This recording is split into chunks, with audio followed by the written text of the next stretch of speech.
Our topic today is about the Indonesian foreign policy under President Soeharto. In the second section, the title is the core strategy and military roles in Indonesian foreign policy under President Soeharto. So from this discussion, I hope we can understand what really happened, because foreign scholar, yeah, outside Indonesia, sometimes misperception on President Soeharto, and Indonesian scholar also sometimes miss. This narration and description, I hope, can help how to understand President Soeharto. President Soeharto is very different from the President Sukarno, and President Soeharto more economic approach, and the politic as a strategy to develop economy. So politic economy. So both domestically and internationally.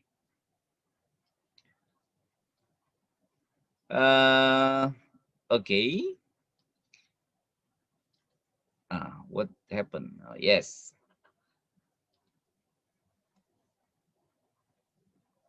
This is the route President Soeharto to presidency. I call your memory yesterday about the revolution, bloody revolution.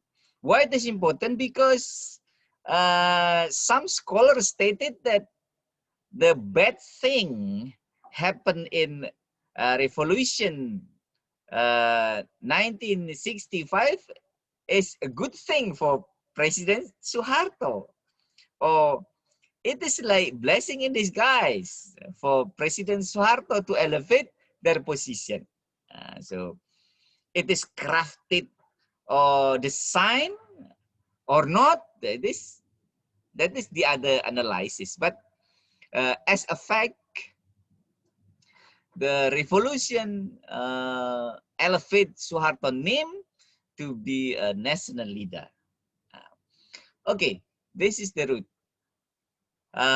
Bloody Revolution, G30 SPKI, G mean gerakan, 30 mean the date, S mean September, and PKI mean Indonesian Communist Party, Partai Komunis Indonesia. So after this bloody revolution, Soeharto, like yesterday I described how Soeharto consolidate the power both in army and relation with Islamic mass organization in Nahdlatul Ulama to support the new regime under Soeharto. After the situation is okay, under control by Soeharto, the final thing is how to replace the power from the President Sukarno. So some scholars stated that really there are two revolutions. First revolution done by PKI, Communist Party. Just one night, just one day revolution. September and 1 October, October the 1st. Just one day revolution. This is the first bloody revolution.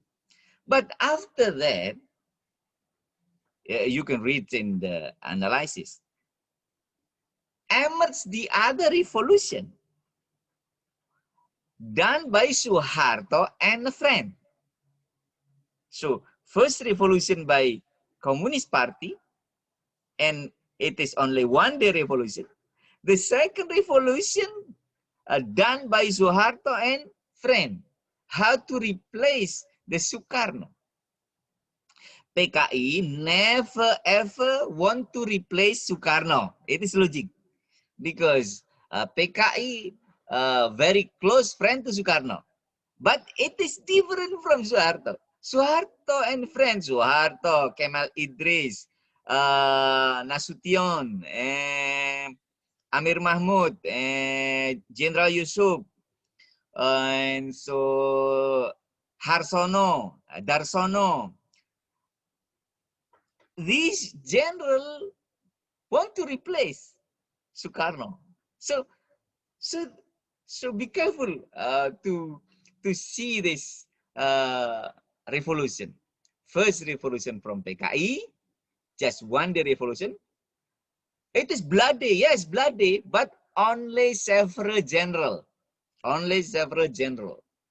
The second revolution is very, very catastrophic, bloody revolution.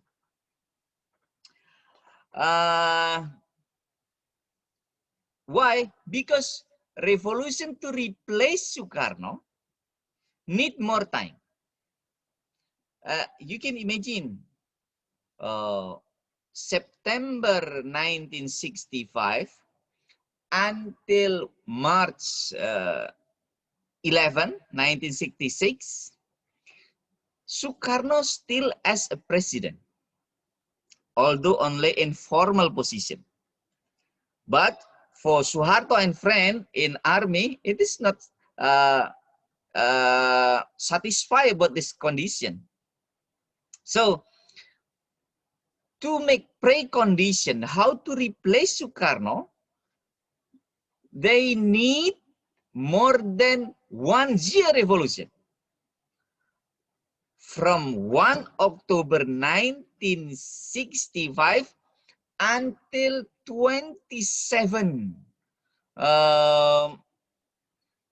March 1967. 2 years. Almost 2 years. Almost 2 years. So, what about the victim? Based on Soeharto close friend, because he was the general who represent Soeharto to make connection with CIA and Bangkok, and also make coordination with the US Embassy, Mr. Green, and also negotiate about the telecommunication vehicle for army. The name is General Ahmad Tirto Sudiro. In the end of 1966, Ahmad Tirto Sudiro stated that in Java, there were more 3 million PKI cadres killed in 1.5 years. So very, very bloody, catastrophic revolution. So PKI revolution just 1 day and several victims. But after that, the second revolution, how to fell down Sukarno.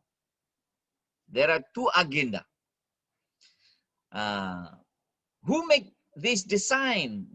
Many scholars conclude that the involvement of CIA's in-depth involvement in this design of revolution. Okay, Super Semar. After precondition in domestic politics and supporter, both in military corps and also in mass, religious mass, political mass. Soeharto, together with General Amir Mahmud, next Amir Mahmud as Minister of Internal Affairs, and Basuki Rahmat, Basuki Rahmat next as elite in military in Suharto era, and General M. Yusuf as the commander of army in Suharto era for long time. These three senior general come to Sukarno. Basuki Rahmat, M. Yusuf really close to Sukarno, close relation to Sukarno. So when the G30S PKI revolution, M. Yusuf really in Beijing, represent Indonesian team ordered by President Sukarno to make communication to Beijing. But because of the relation between General Yusuf and Suharto as his direct leader, yeah, one level above, General Yusuf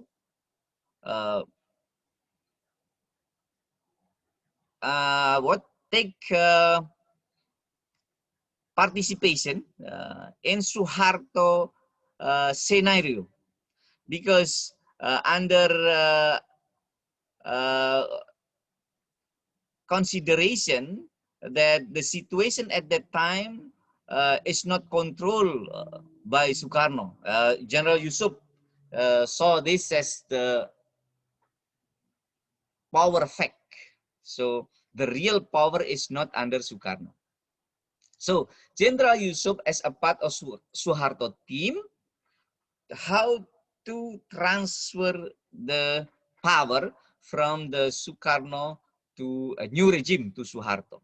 That is why on March 11, 1966, they bring a controversial letter. Controversial. Until today. In Indonesian scholar also controversial.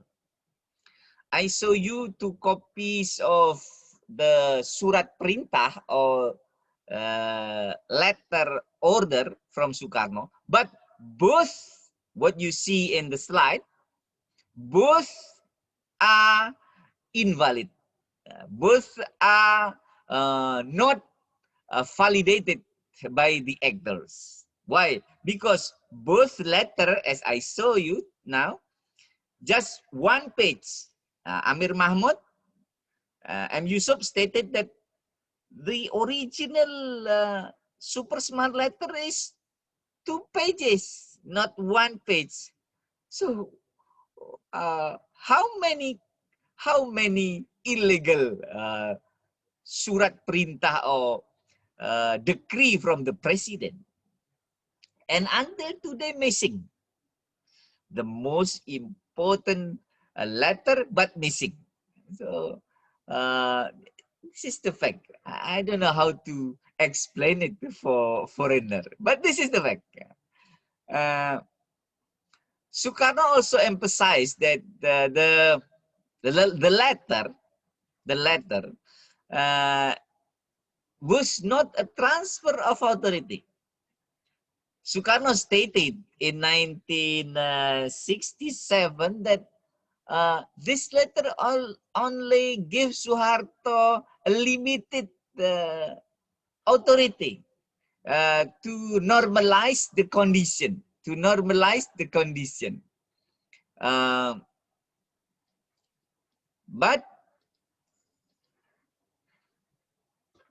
But Amir Mahmud, Basuki Rahmat, and M. Yusuf, who brought a warrant from Sukarno in Bogor to Suharto in Jakarta at that time, stated that this is a transfer of power.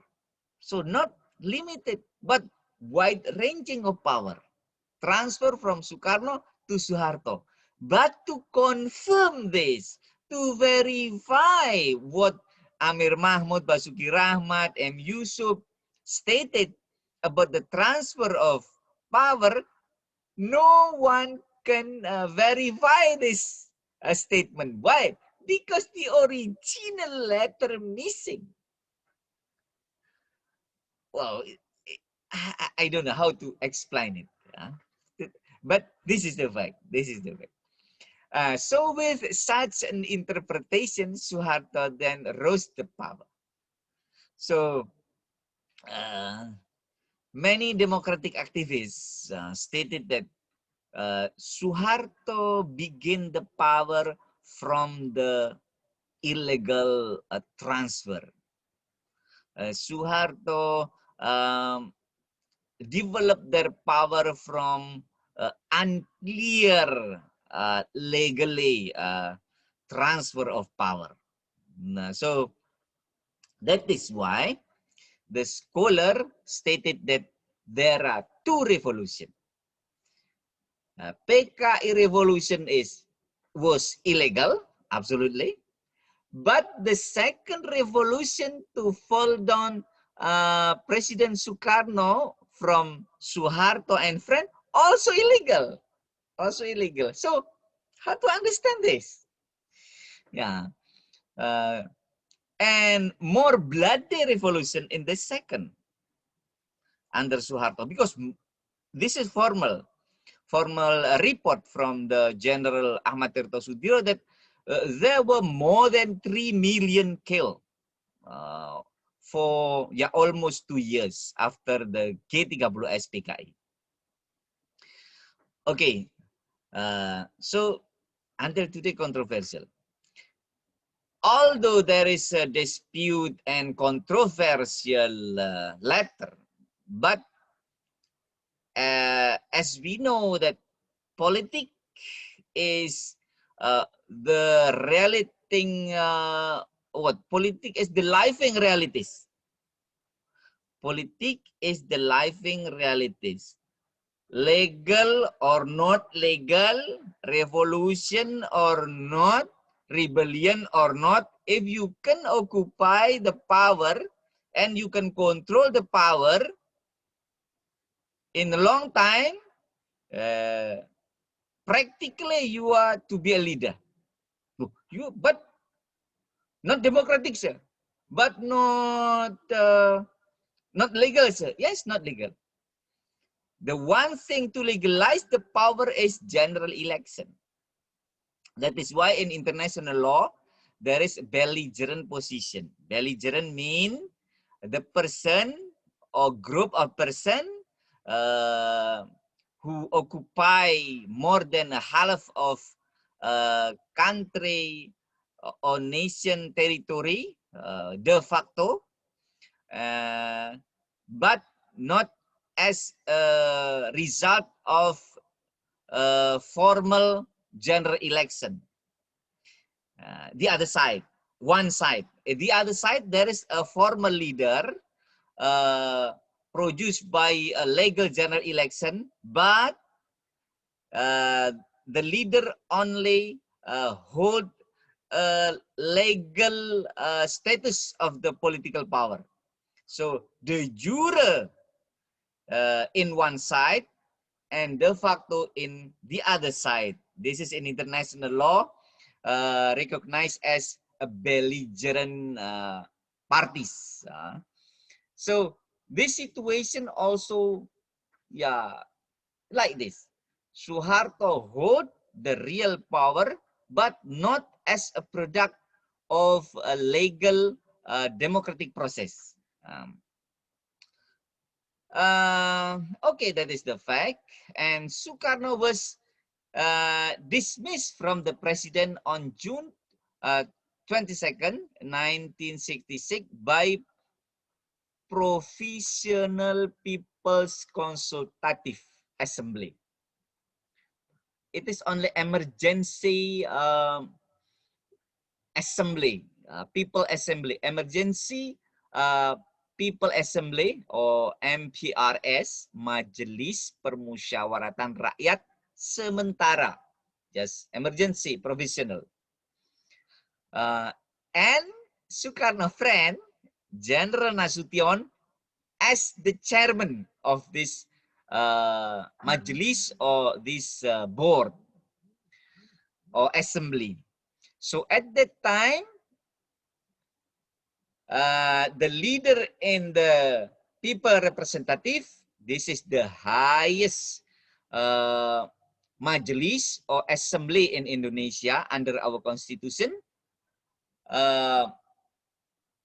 The chairman of this assembly or council hold by Soeharto friend, and at that time General Nasution dismissed Sukarno power formally as a president and transfer the power legally, but quote unquote, legally via consultative assembly or MPRS to Soeharto. So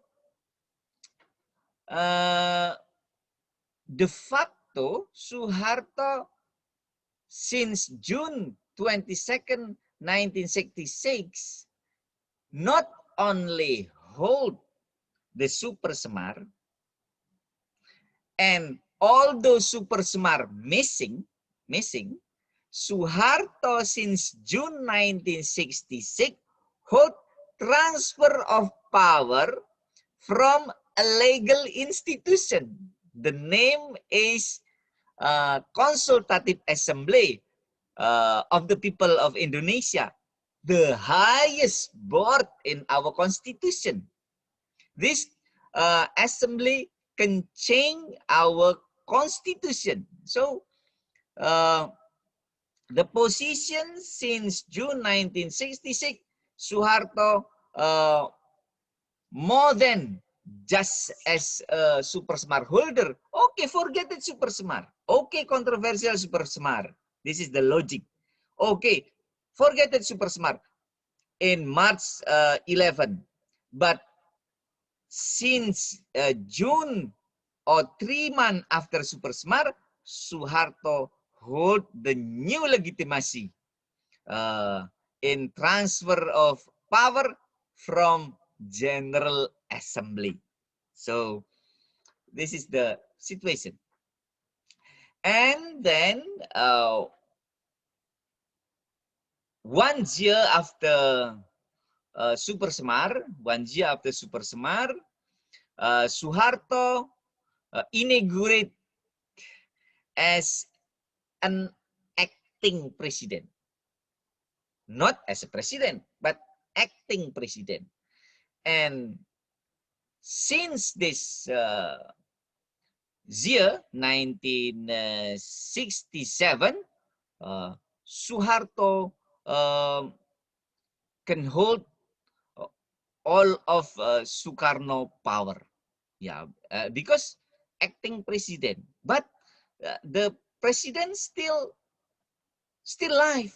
Sukarno still, okay, Sukarno still president. But all of the power transferred to Soeharto.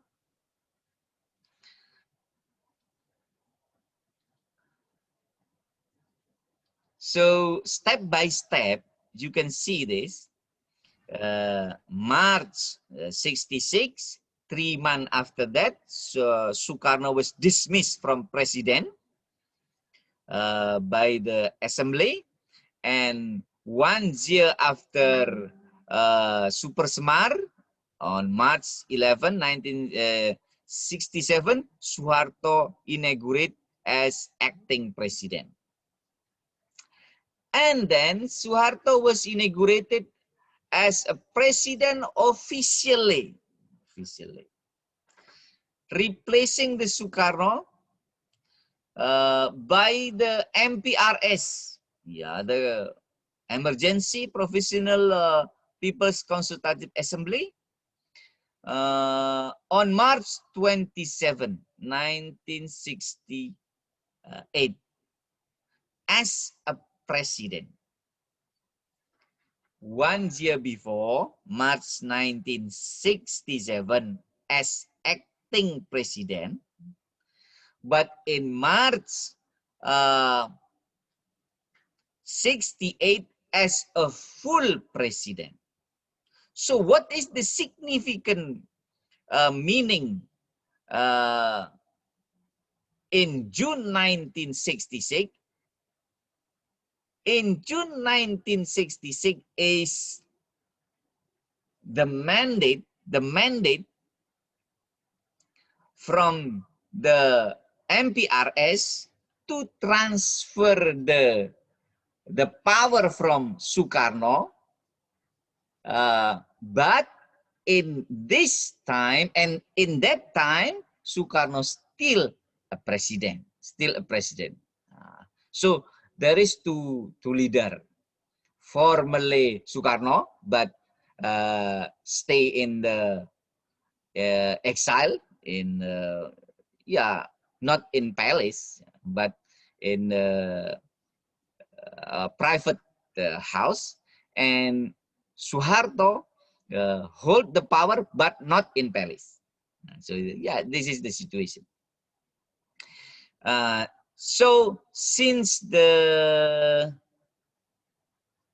inauguration in 1968, Suharto hold full power, executive power, military power, and at that time, Suharto as president also had a double position as Minister of Defense and Security. So very strong power.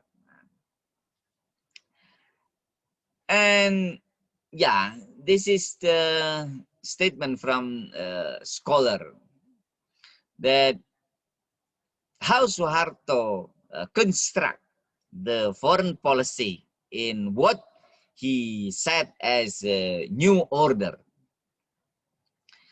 Rial Sukma has stated that Suharto took 2 stages to establish new order.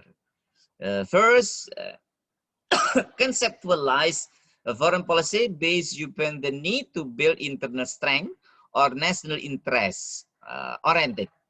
So economy, politics, and military.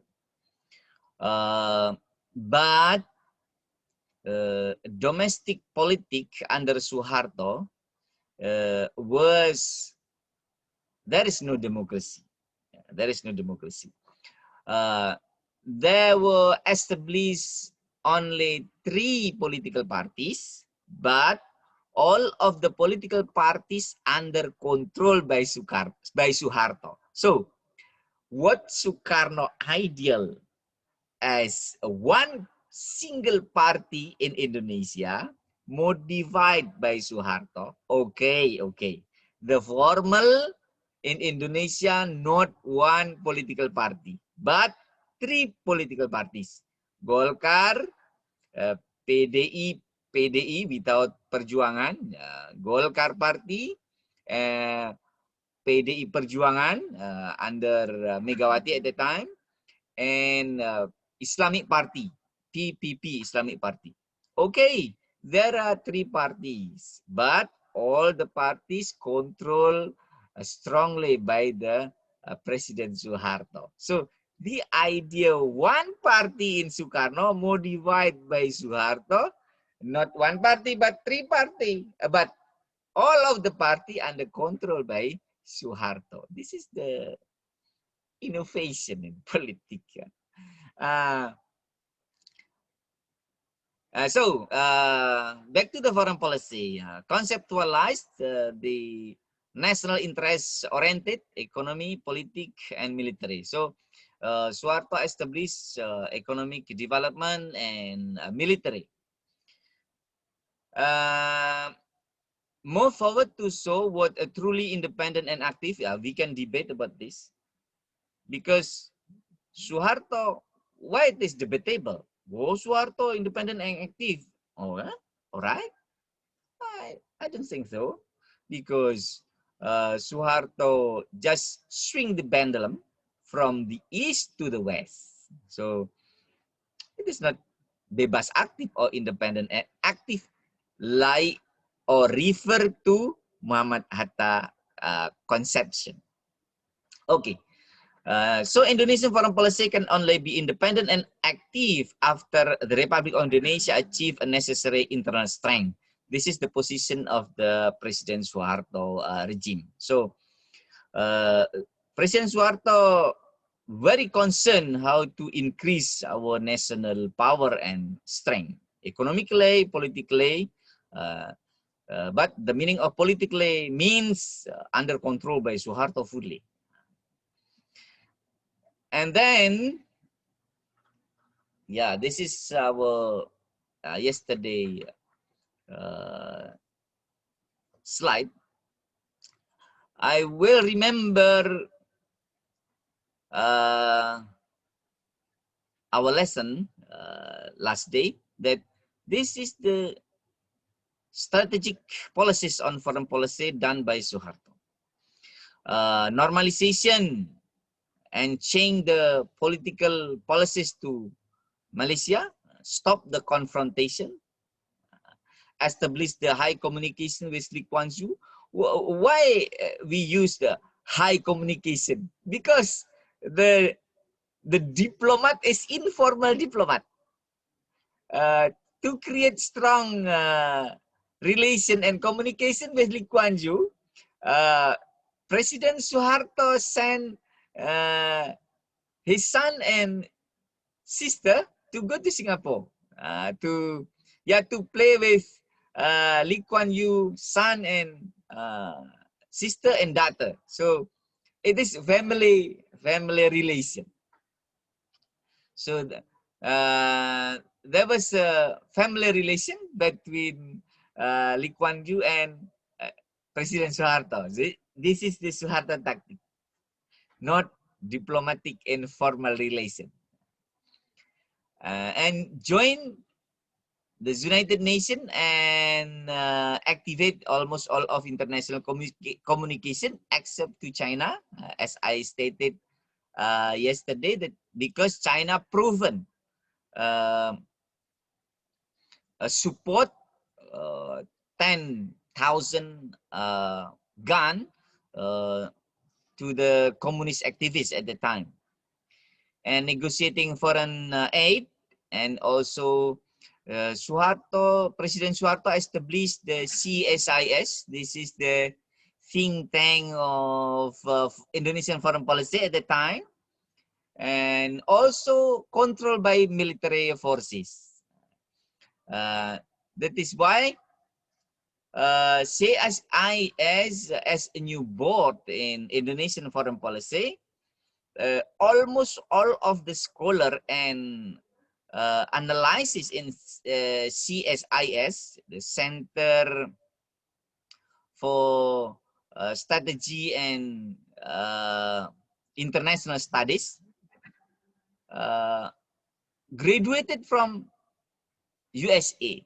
So all of the person inside the CSIS only graduated from two countries, from USA or from UK. So this is the strategy from military to control foreign policy in the heart of the policy. And stop nuclear weapon program under Sukarno, because Sukarno want to build nuclear power in Indonesia. And the most important is concentric circle strategy on foreign policy.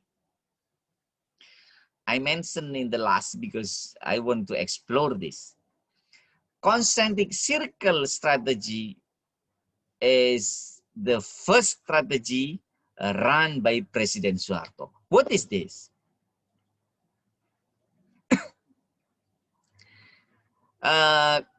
Concentric circles strategy, Soeharto government prioritize the region, surrounding region, neighboring countries, ASEAN, East Asia, as focus how to create good relations. It is very different from President Sukarno, go to Pyongyang, Asia, Africa, and Latin America, global. Soeharto, no. Soeharto, for the first step, make small size, regionalize the relation from worldwide to make focus on regional relation. So that is why Suharto firstly how to create peace cooperation with Malaysia, because the focus is ASEAN country in the center, our neighboring country. Create a good relation with Singapore. Why? Yeah, because in the heart, in the center of the Suharto focus. After that, Suharto expands relation to Japan. Japan, since the beginning of the Suharto era in 1968, Japan involved in Indonesian foreign aid. And then China.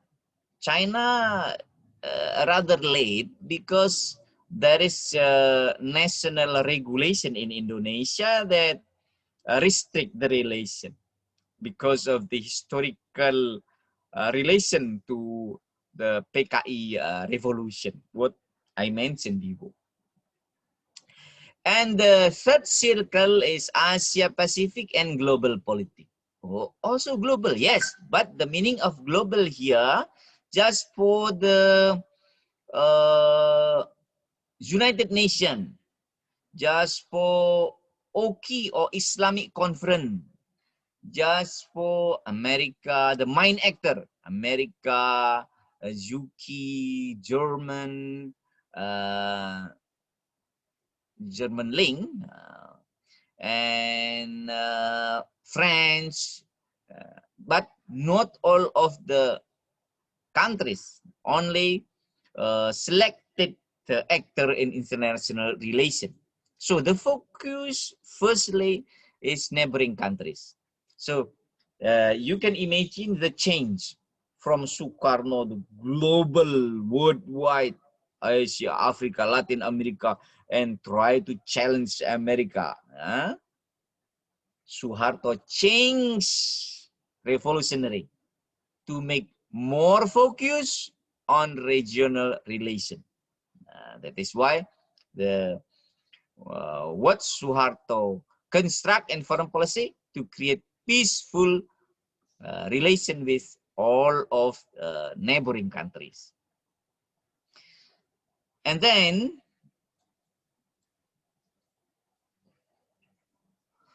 what about the military corp influence Indonesian foreign policy? As we know that under Minister Subandrio, foreign policy, Indonesian foreign policy also as a base of international propaganda and confrontation under the Sukarno Revolution in non-aligned movement. So there are many ideological person, some of them from Communist Party, and in that era, because of the close relation between the PKI elite and Sukarno, there are many person from Communist Party join in international relation department. They had to function firstly to make a propaganda under Sukarno order, but in the other side, they create a relation with all of the communist movement around the world. And this agenda under the IDIT CC, Committee Central of the PKI. So the personnel have two functions. National agenda under Sukarno order, and the second, the agenda from the Communist Party, how to create link and relation with other Communist Party in other country. That is why Suharto replaced all of the person from the foreign policy corps. in Indonesian diplomatic representative around the world. Firstly, Suharto create purification and cleansing action, from on Indonesian foreign policy board, and also representative from Sukarno's regime. So this policy replacing all of Sukarno's sympathizers. So there is no Sukarno supporter in Indonesian Foreign Policy Board or personnel under Suharto regime. And yeah, President Suharto decided to make purification and cleansing really not only to foreign apparatus or bureaucracy, but also in domestic internal bureaucracy inside the country, because there are many PKI leader and also cadre inside the bureaucracy, and this was very very difficult to be ordered by Suharto and friends. So there is a need to clean the government from the PKI supporter. By early 1966, backed by a series of presidential decree and legislative bills, military authorities embark on a process of purifying and cleaning the government bureaucracy. Very massive cleaning. The foreign minister, known then as Department of Foreign Affairs or Departemen Luar Negeri, Department of Foreign Affairs, Departemen Luar, urusan luar, had been widely viewed as the ideological fulcrum of the country's revolutionary foreign policy under Subandrio, and then targeted for pervasive intervention by TNI or army leader. ABRI means TNI plus police. Okay. So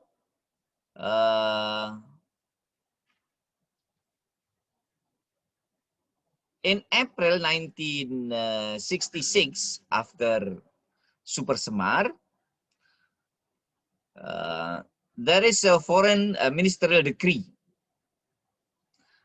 The name is a Team for Restoring Order, Tim Penertib. What is in Malay? Tim Penertib, Team for Restoring Order, was established within Department of Foreign Affairs or DEPLU, which involved into the Special Executive Foreign Affairs, or the name is Laksus Pelaksana Khusus Luar Negeri, Special Executive. So there is the second team beside the formal team in Department of Foreign Affairs. How to execute, to run foreign policy. Although the Laksus was chaired by the foreign minister, but the Laksus unit, the special unit, was headed by an army brigadier general and lieutenant colonel as his deputy. So general and colonel inside this team, who reported directly to the commander of the Restoration of Security and Public Order commander. This is the board in Indonesian Army. And the Laksus was tasked specifically with countering guerrilla politik associated with the G30S coup movement and their sympathizer abroad. So this team to counter propaganda. So you can imagine if you are Minister of Foreign Affairs, Indonesian Foreign Affairs at that time, it is very difficult because in your team there are two factions, pro Sukarno and PKI, and also pro Suharto. The Suharto make cleansing action because to counter pro Sukarno propaganda and information around the country about what happened in Indonesia. To control this international opinion and message, Suharto make a team to send a message and to counter the propaganda from Sukarno sympathizer. So there is a war inside the Department of Foreign Affairs after the Revolution 1965. Okay, the third step. So I remember that first step, this is the core strategy. The second step about the military personnel enter the foreign department. And the third step taken by Suharto is military collaboration with economists, Berkeley, USA. Army under President Suharto, absolutely generous, turned to the advice of an influential group of technocrats who were mainly US-trained economists, referred to as the Berkeley Mafia. They dictate economic policy under Suharto. So you can see now who behind the revolution. After influence the military political action since 1 October to fell down Sukarno, now America also influenced the design of economy under Suharto. All of these economists well trained under USA. So the name is Mafia Berkeley. So it's very popular. All these person were professor.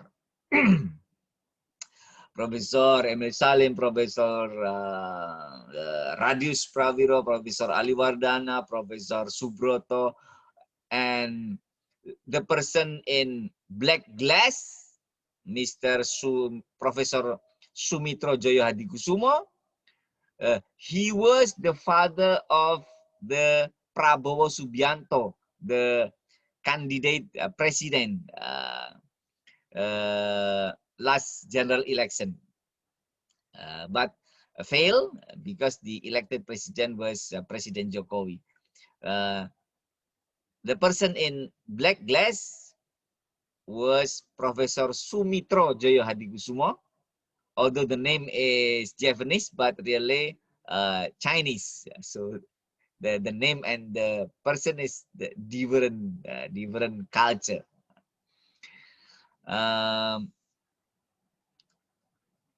Okay, this is the think tank of economic board under Suharto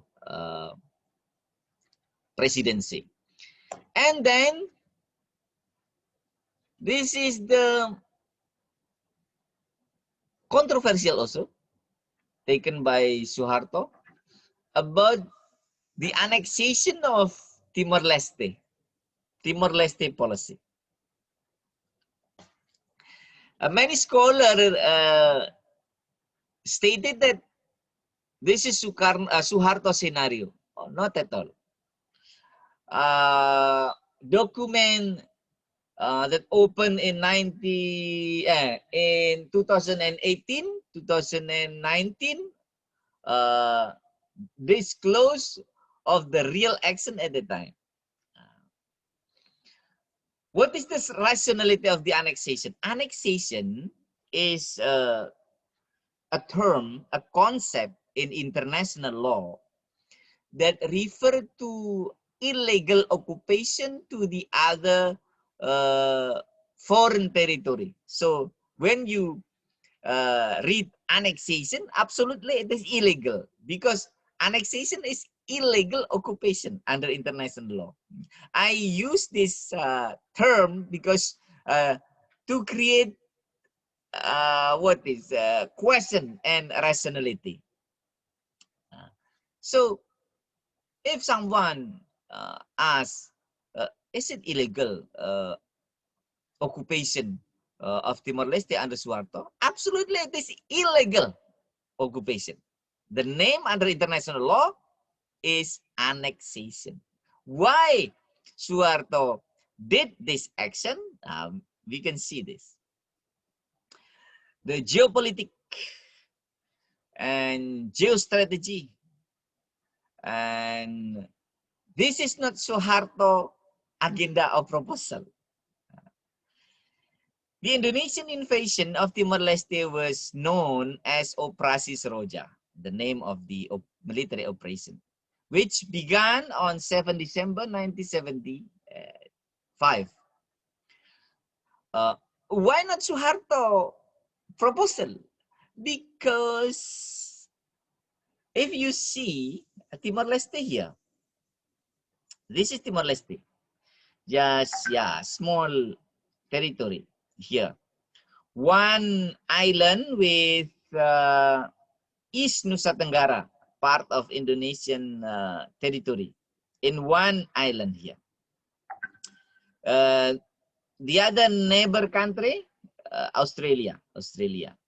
So very close relation between Australia and East Timor or Timor-Leste. Timor-Leste,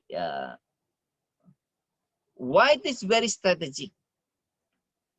Why this poor country, there is no economic benefit for Indonesia to occupy Timor-Leste. So if scholars stated that Indonesia get many result economically from Timor-Leste, oh, nonsense. This is the area, this area is very pure until today. One of the failed state today. And many opinion in East Timor today, in Timor-Leste, want to join back to Indonesia. But I see this very hard to be realized. What is the strategic position of Timor-Leste?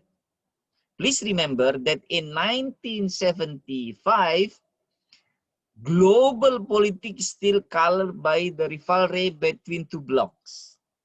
Communist bloc under the Soviet Union and China in the other partner, and oppositely Western bloc, America and UK as a dominant actor. So what happened surrounding the Timor-Leste?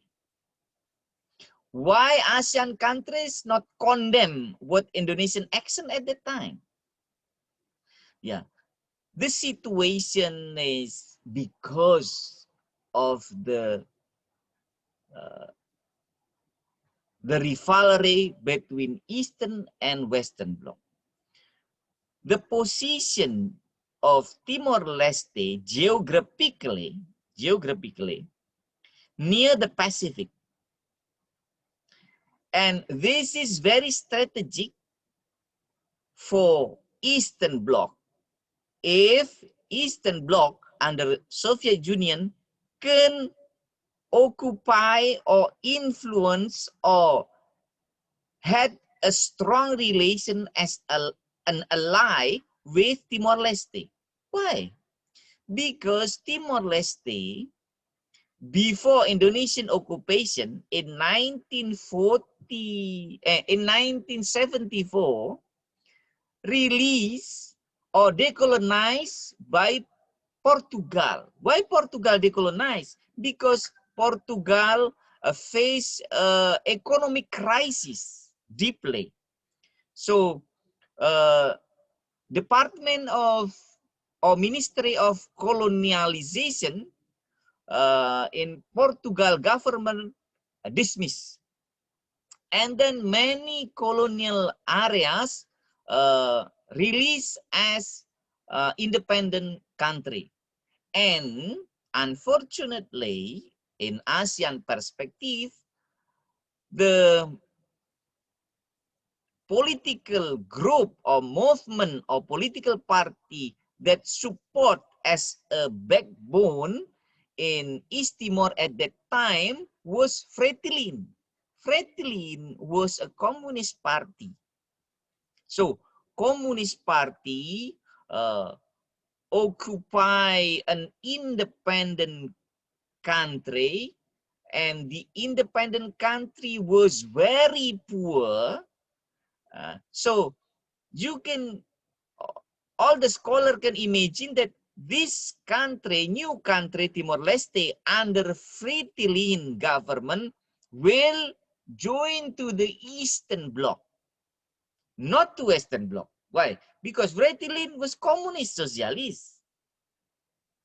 So it is very dangerous for Western Bloc if China or Russia at that time create army base, maybe naval base in Timor-Leste, because the influence of the army base in the heart of Pacific, near the Pacific Rim, will destroy the security in Western Bloc friends. Can you see that Australia, Indonesia, Malaysia, Singapore, Brunei Darussalam, Philippines, Thai, all ASEAN countries are a friend of Western Bloc. So it is very dangerous for Western Bloc if there is a military base in the Pacific Rim and in the center of Western Bloc friends. So it will challenge Western Bloc security along the Pacific Rim and surrounding the ASEAN countries. So the document stated that, you can open the BBC document, that invasion or annexation rationality at that time is not Suharto proposal, but Western Bloc proposal, but executed by Suharto. BBC's document disclosing talk in Jakarta between US President Gerald Ford and Foreign Minister Henry Kissinger at that time, and former President Suharto, the day before this invasion of East Timor on December 6, 1975. Only several hours before the invasion date by Indonesia or by President Suharto order. So Professor Idris Kusuma stated that President Gerald Ford and Henry Kissinger take off from Jakarta in the night at 20 Pan Am 2023 in the night, and the operation Seroja operation in 7 December, just 4 hours after President Gerald Ford and Henry Kissinger take off. So this is absolutely global rivalry, and how to How to support this operation? Indonesian budget is very limited at that time. But for this operation in our national budget, wrote that operation for Timor-Leste budget was unlimited, related to the need in the field of the war or operation. So, unlimited. It is not logic. In the limited budget, but for operation in East Timor, budget point 13. I remember precisely. Budget number 13 stated that budget for operation in East Timor was unlimited, related to the need of the operation. Where the budget come from?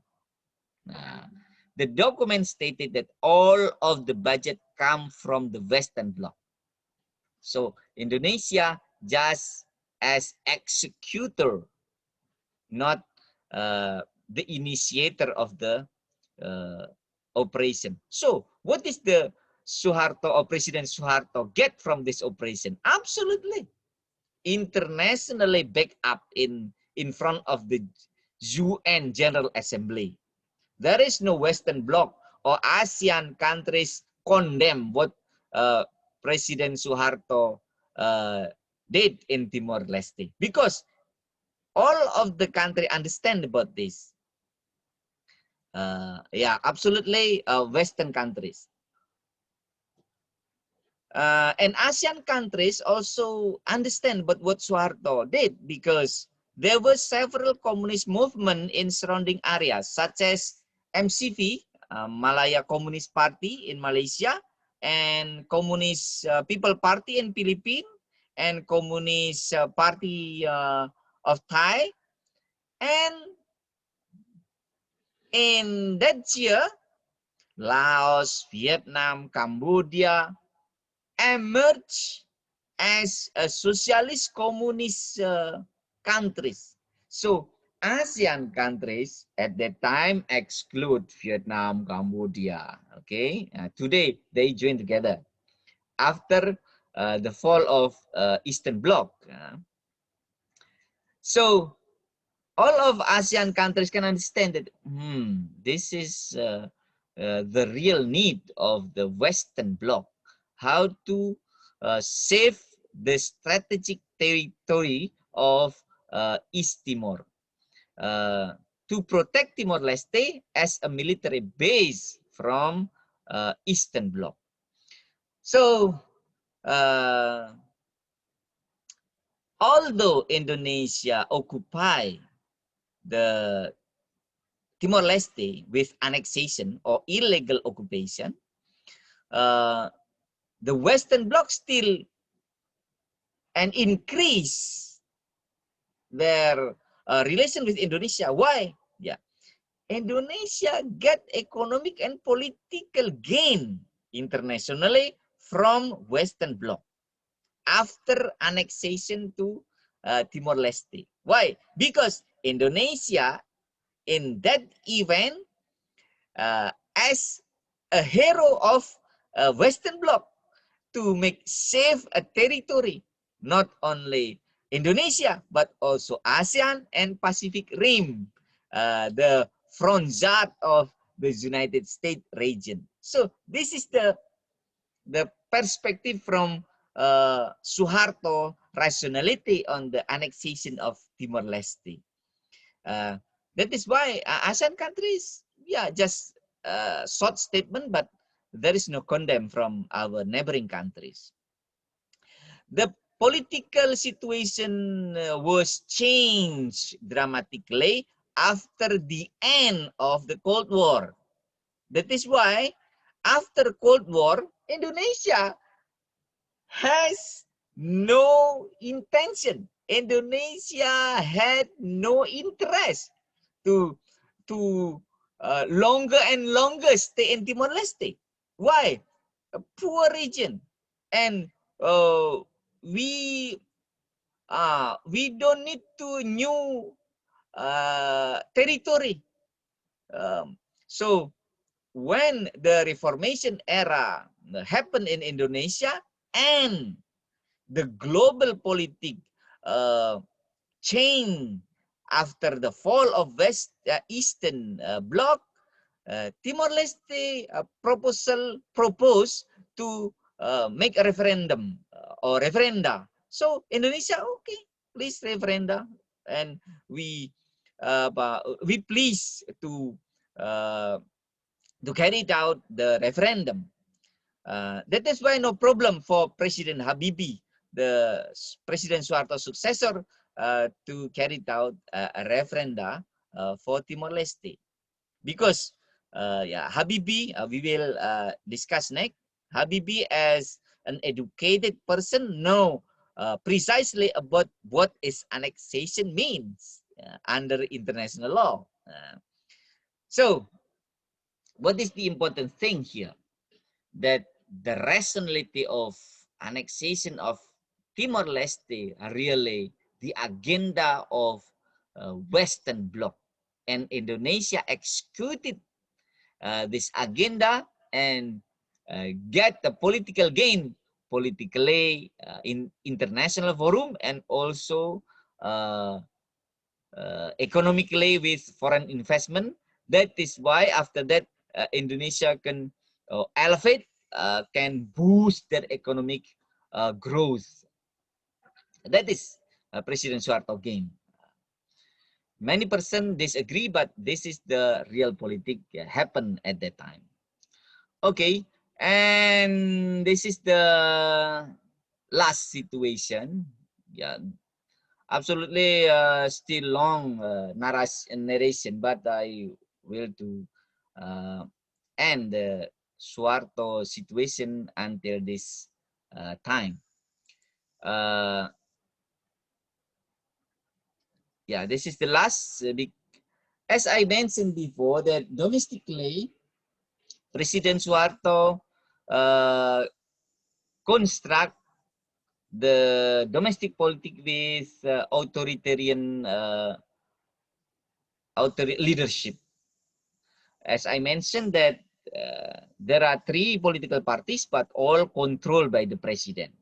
And never new political leader can get their political position as a president of political party, for example, without the permission from the President Suharto. So before, for example, I want to be a president of Golkar, or to be a president of PDI political party, or president of PPP Islamic Party, for example, it is impossible for me to be a president of a political party if I don't get permission, or in bahasa restu, permission from the President Suharto. So President Suharto fully control the political party domestically.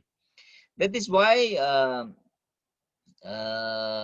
in the Reformation era, because of the lack of the civilian authority of the direction and control of the new order, foreign policy, and also domestic politics, and Indonesia generally controlled by the military forces, yeah, until Reformation era. So the student and the people joined together in the mass demonstration and movement to replace President Suharto. Although really in history, the senior citizen in Indonesia until today recognize the successful story of President Suharto in economy, and to unite all of Indonesian territory. So this is the success of President Suharto, and the lack of President Suharto about the domestic politics. But international politics, really, President Suharto play a good role although it is not pure bebas aktif under under Hatta conception, but just push the swinging pendulum from the east to the west. So next we will try to explore the next president after President Suharto.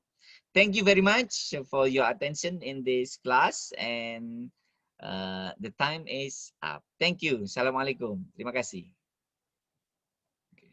Waalaikumsalam. Thank you. Yeah. Please, Pak Pak Zain. Pak Zain.